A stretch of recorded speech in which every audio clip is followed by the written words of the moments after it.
Hello friends, कैसे हैं आप लोग। सबको मेरा जय भीम, नमो बुद्धाय। बाबा Saheb Ambedkar life and mission में आज का टॉपिक है, मैं हिंदू पैदा हुआ लेकिन हिंदू के रूप में नहीं मरूंगा।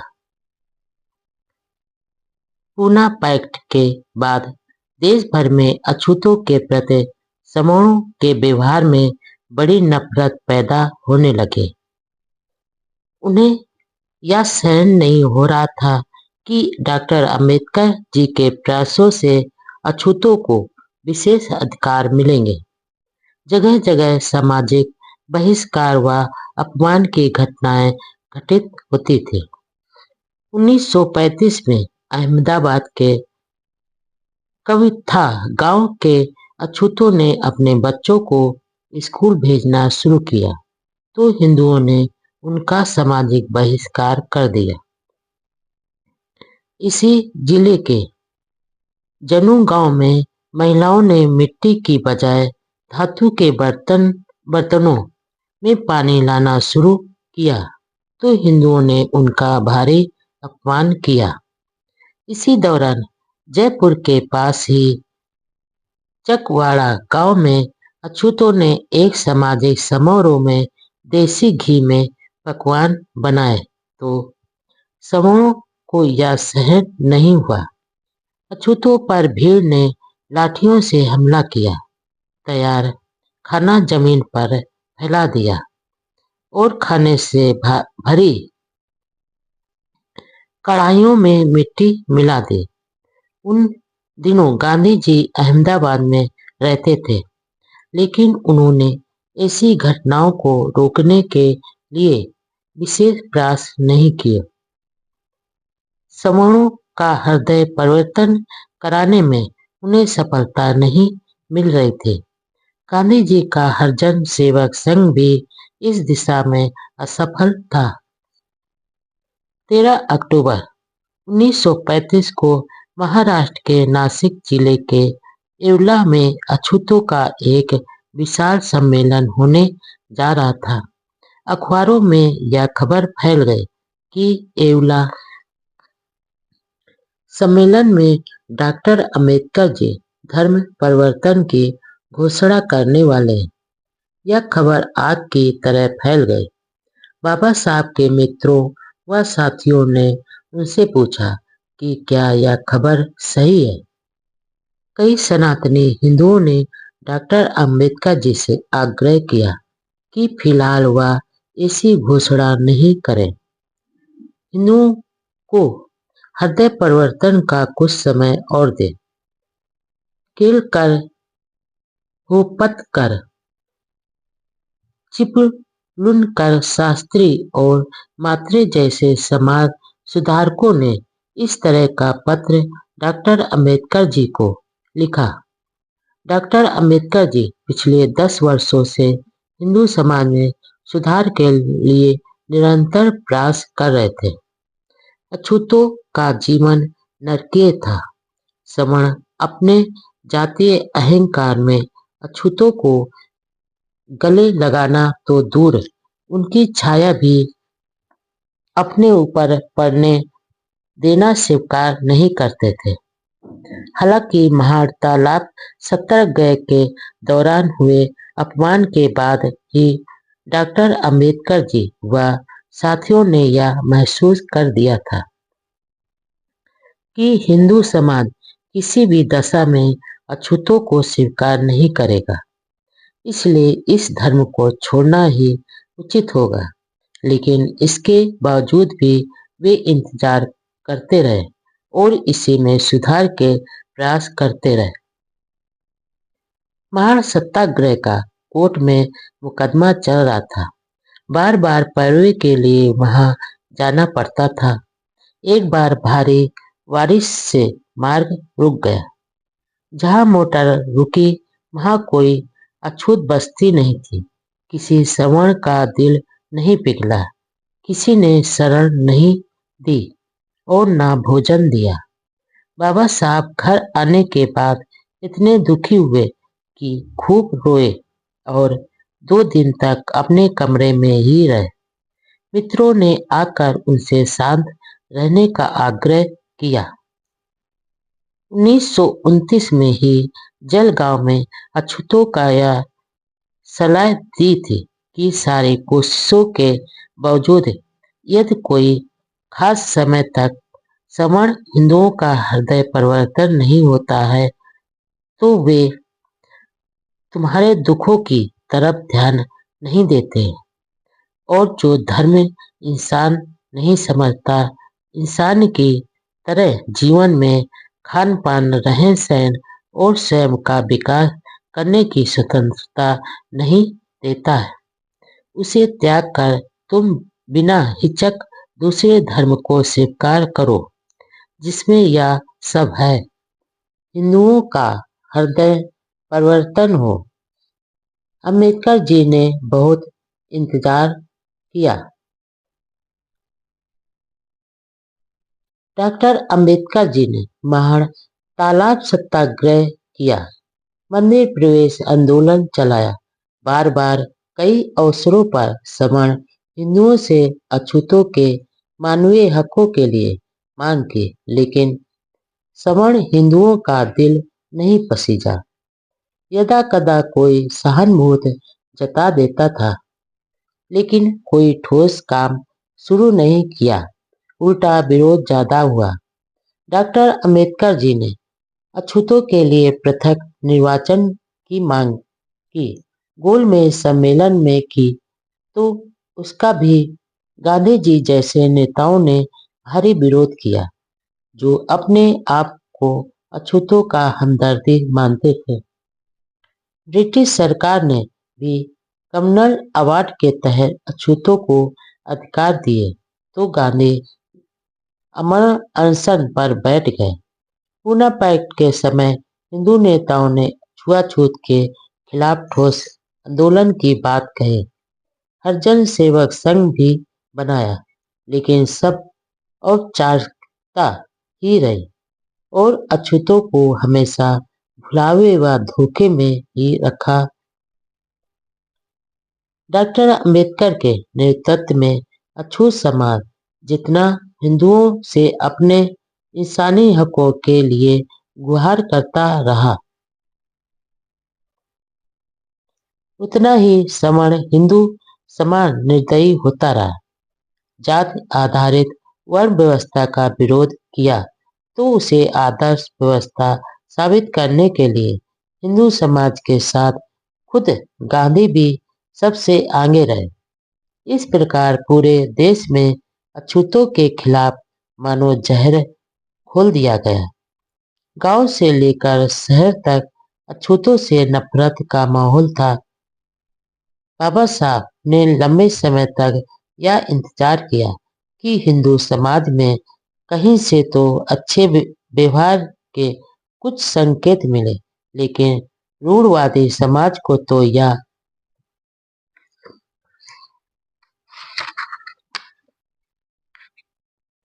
कतई स्वीकार नहीं था कि अछूतों की छाया भी उन पर पड़े।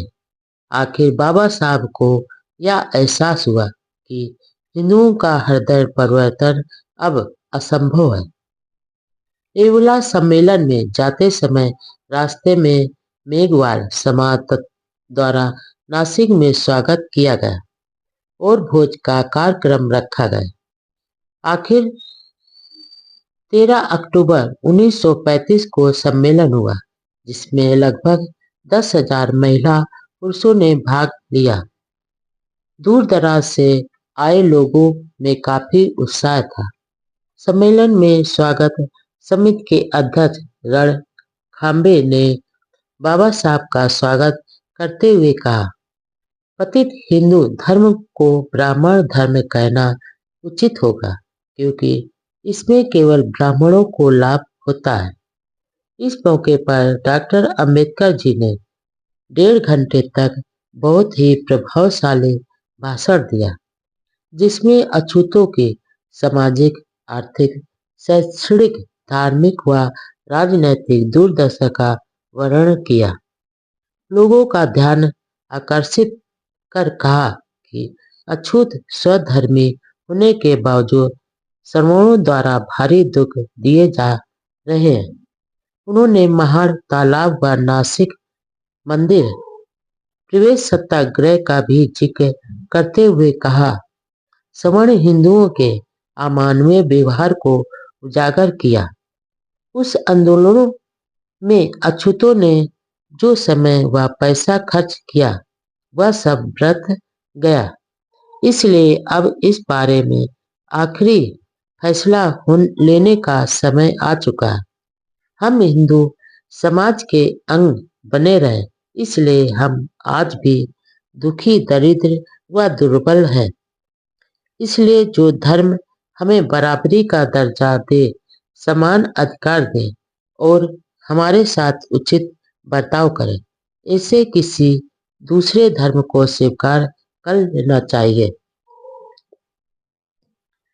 महाविशाल जन समूह के बीच तेज आवाज में बाबा साहब ने कहा, हिंदू धर्म के साथ जुड़ा हुआ संबंध अब तोड़ दो और जिस धर्म में सम्मान व स्वाभिमान मिले, इसे किसी अन्य धर्म को स्वीकार करो।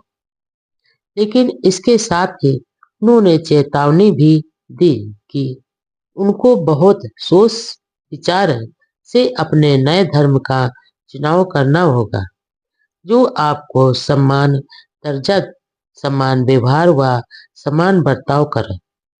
फिर धर्म परिवर्तन कोई बच्चों का खेल नहीं है। जैसे कोई नाविक यात्रियों की संख्या को देखकर ही नाव रवाना करता है, फिर वह बाकी सामान की जांच करता है, वैसे ही हमें करना पड़ेगा। हिंदू धर्म हमारे पूर्वजों का धर्म नहीं है, बल्कि यह तो उन गुलामी के कारण लादा गया और थोपा गया है। हमारे पूर्वजों के पास इस गुलामी से लड़ने के साधन व क्षमता नहीं थी, इसलिए वे विद्रोह नहीं कर सके और इस धर्म में रहने को मजबूर हो गए। विश्व इतिहास में जात पात व ऊंच नीच का अमानवीय व्यवहार हिंदू धर्म के अलावा और कहीं नहीं है।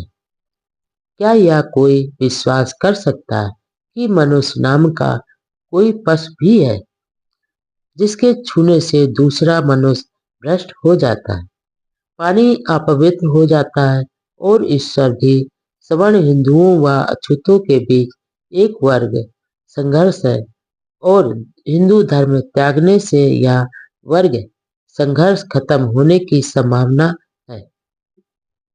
समता, स्वतंत्रता व बंधुत्व के लिए धर्म की शरण में बाबा साहब ने जनता को जागरूक करने वाले ओजस्वी भाषण में आगे कहा, ऐसे लोगों के साथ अब मत जाओ जो कहते हैं कि परमात्मा कण कण में निवास करता है, लेकिन अपने स्वधर्मी इंसान को पशु से भी बदतर समझते हैं। ऐसे पाखंडी व ढोंगी लोग कीड़े मकोड़ों के बिलों पर तो मिष्ठान बिखेरते हैं, लेकिन एक इंसान को अछूत मानकर उसे भूखा प्यासा मार देते हैं। अब काफी सोच विचार के बाद यह मानना पड़ेगा कि धर्म परिवर्तन के अलावा कोई रास्ता नहीं है।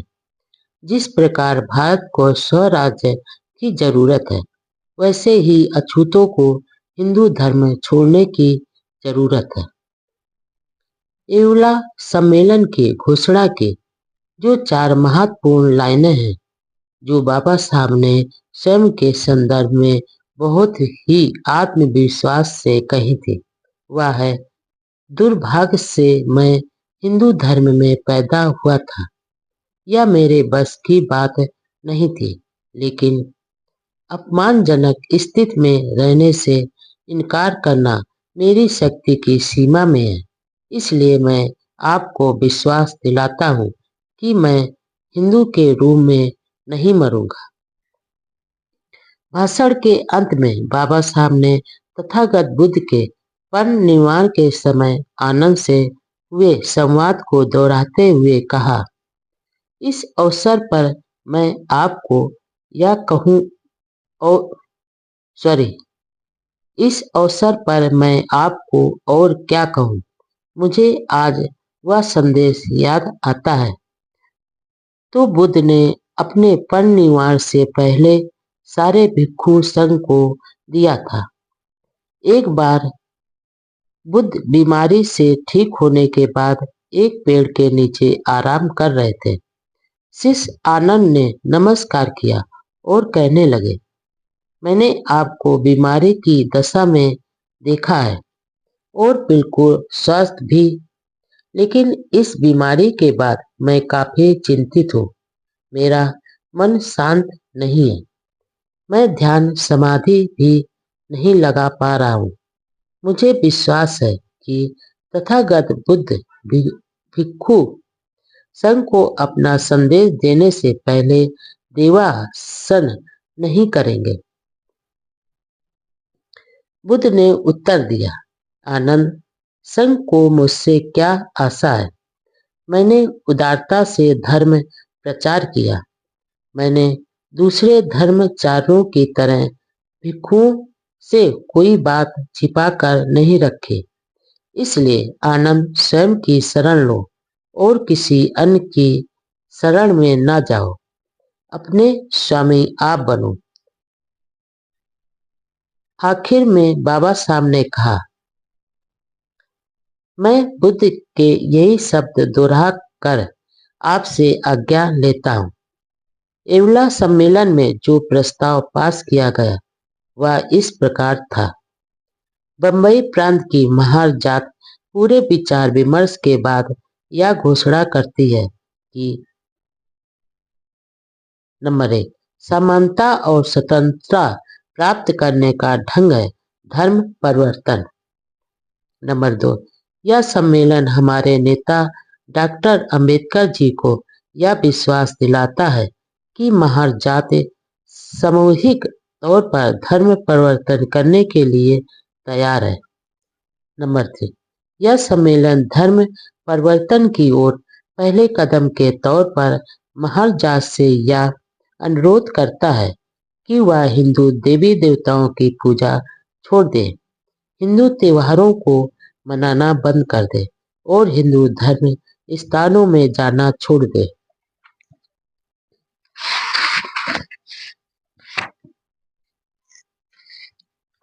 धर्म परिवर्तन के इस प्रस्ताव का सभी नर नारियों ने सर्वसम्मति से अनुमोदन किया। डॉक्टर अंबेडकर के जीवन की एक नई शुरुआत। एवला सम्मेलन में धर्म परिवर्तन की घोषणा से डॉक्टर अंबेडकर जी के जीवन में एक नई शुरुआत हुई।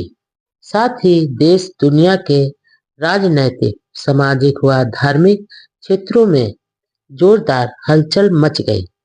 ईसाई, इस्लाम व सिख धर्म के नेताओं की ओर से राजगृह में बधाई तारों व पत्रों का ढेर लग गया। सभी ने कहा कि वे अछूतों का अपने अपने धर्म में स्वागत करने को तैयार हैं। विधानसभा के सदस्य व एक मुस्लिम नेता के यल गौवा ने बाबा साहब को भेजे तार में लिखा, भारत के समस्त मुसलमान उनका और अछूतों का इस्लाम में स्वागत करने के लिए उतावले हैं। हैदराबाद के निजाम ने तो इसके लिए करोड़ों रुपयों की मदद की भी पेशकश कर दी। बंबई के मेथा डिस्ट्रिक्ट एपिस्कोपल चर्च के बिशप ब्रेंटन थारबन ने एक बयान में कहा कि वह डॉक्टर अंबेडकर जी के धर्म परिवर्तन की घोषणा का स्वागत करते हैं और यदि पिछड़े वर्गों के लोग जीवन में नए मार्ग की ओर जाना चाहते हैं तो उन्हें ईसाई धर्म ग्रहण करना चाहिए।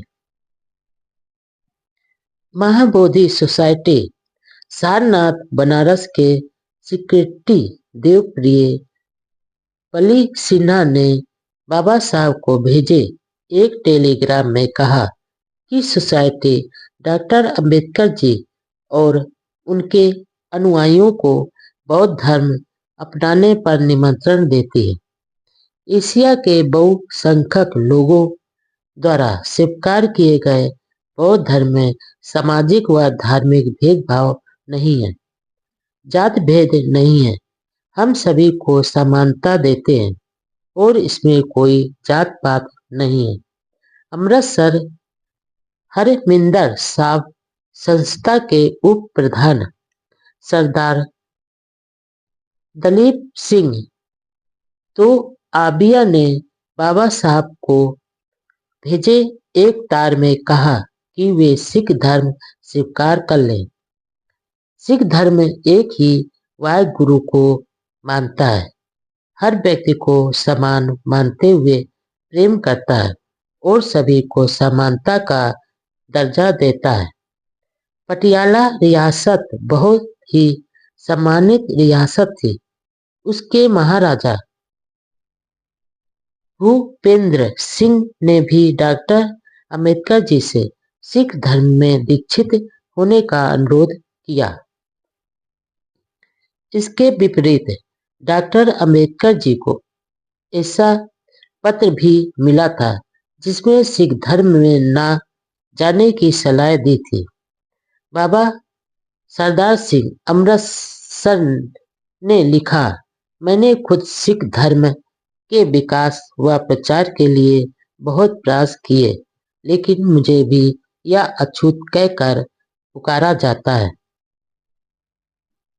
अकाल तख्त के पास का अमृत छकने के बाद भी हमारे ऊपर से जाति सूचक कलंक नहीं हट सका। गांधी जी ने अपनी प्रतिक्रिया में कहा, डॉक्टर अंबेडकर द्वारा धर्मांतरण की घोषणा की गई है, जो बहुत ही दुर्भाग्यपूर्ण घटना है। उनके जैसा महान शिक्षा संपन्न और उच्च उद्देश्यों में लगे व्यक्ति का क्रोध अछूतों पर ढाए जा रहे अत्याचारों को देखकर भड़क उठता है। लेकिन धर्म कोई मकान या कपड़ा नहीं जिसे जब चाहे बदला जा सके। धर्मांतर की हर चेतावनी समूहों के लिए एक चेतावनी है, इसलिए समूहों को जागृत हो जाना चाहिए। वीर सावरकर ने कहा, मुसलमान या ईसाई धर्म स्वीकार करने से भारत में अछूतों को समता का व्यवहार मिलेगा, यह संभव नहीं लगता है। कोई नौकरी या संपत्ति देने वाला नहीं है, इसलिए प्रगतिशील व सुधारवादी हिंदुओं के साथ कंधे से कंधा मिलाकर खुद के उद्धार के लिए प्रयास करना चाहिए। एवला सम्मेलन की घोषणा ने सारे देश में तहलका मचा दिया। गांधी जी, कांग्रेस अध्यक्ष डॉक्टर राजेंद्र प्रसाद सावरकर व कई हिंदू नेताओं ने इस पर दुख जताया, तो अन्य धर्मों के नेताओं ने बाबा साहब को बधाई संदेश भेजे। गांधी जी ने इसे दुर्भाग्यपूर्ण कहा तो जगजीवन राम ने इसे नाटक बताया। जगजीवन राम उस समय कांग्रेस में थे। पंडित मदन मोहन मालवीय ने कहा, मैं अगले कुछ महीनों में एक बहुत बड़ा कोष जमा करने और अछूतों को ऐसी दीक्षा देने वाला हूँ जिससे सारे भेदभाव मिट जाएंगे, लेकिन सहभोज व अंतर जातीय विवाह नहीं हो सकेंगे। देश के सामने आज सबसे बड़ा सवाल हिंदू धर्म की रक्षा का है, इसलिए अछूत हिंदू धर्म को नहीं छोड़े। हम उनके पांवों की धूल अपने माथों पर लगाएंगे। हिंदू महासभा के डॉक्टर मुंजे और डॉक्टर राजेंद्र प्रसाद ने भी धर्म परिवर्तन प्रस्ताव का कड़ा विरोध किया। शंकराचार्य डॉक्टर कुर्तकोटी ने कहा कि यदि अछूत धर्म परिवर्तन करना चाहते हैं तो वह सिख धर्म स्वीकार कर लें, अन्य धर्म न अपनाएं। डॉक्टर अंबेडकर ने हिंदू धर्म छोड़ा तो मार डालेंगे। धर्म परिवर्तन के ऐलान का सिर्फ सवर्ण हिंदुओं ने ही विरोध नहीं किया, बल्कि कुछ अछूत नेताओं ने भी उन्हीं के सुर में सुर मिलाया। बंबई के बाल कृष्ण देवरुखकर जैसे अछूत नेताओं ने इसका विरोध किया। इसके साथ ही घटना पर आश्चर्य व्यक्त किया। इसी तरह गोल में सभा में बाबा साहब के साथी रहे अछूत नेता श्रीनिवासन ने कहा कि धर्मांतरण से दलित वर्गों की संख्यात्मक शक्ति कमजोर हो जाएगी, इसलिए अपने अधिकारों के लिए इसी व्यवस्था में रहते हुए संघर्ष करना चाहिए। बाबा साहब के एक अन्य साथी डॉक्टर सोलंकी ने कहा कि अछूत नवयुवकों को हिंदू धर्म में ही रहकर उसमें सुधार लाने की कोशिश करनी चाहिए। ऐसे ही नारायण काजरोलकर को तो मानो सदमा ही पहुंच गया। उन्होंने कहा, जिन डॉक्टर अंबेडकर ने अछूतों में निराशा की आस जगाई, वे ही उन्हें आत्महत्या के लिए कहे। यह देखकर मुझे अफसोस हो रहा है। धर्म कोई व्यापार के लेन देन की चीज नहीं है। एक सिंधी हिंदू ने अपने खून से लिखे पत्र में बाबा साहब को धमकी दी कि यदि वह हिंदू धर्म त्यागने का विचार नहीं छोड़ेंगे तो इसका परिणाम बहुत बुरा होगा। उसने लिखा, यदि हिंदू धर्म छोड़ा तो तुम्हें जान से मार डालेंगे। निजाम हैदराबाद के राजपूत ने बाबा साहब से मिलकर उनका पत्र दिया। उन्होंने लिखा कि यदि अछूत मुसलमान बनेंगे तो हर व्यक्ति को 20,000 रुपये अलग से देंगे।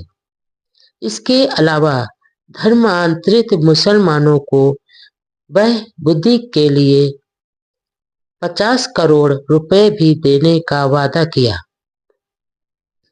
लेकिन बाबा साहब ने उस प्रलोभन को अस्वीकार करते हुए नवाब को पत्र लिखा कि उनका जीवन अछूतों में आत्मसम्मान की भावना पैदा करने के लिए है और वे इसमें सफल भी हुए हैं। लेकिन इसका अर्थ यह नहीं है कि वह अछूत लोगों को धर्म के नाम पर बेचेंगे। बाबा साहब ने लिखा कि मैं अपने लोगों को बचाने के लिए हूँ, न कि बेचने के लिए। मैं खुद अपने जीविकोपार्जन के लिए वकील होने के नाते पर्याप्त पैसा कमा लेता हूँ।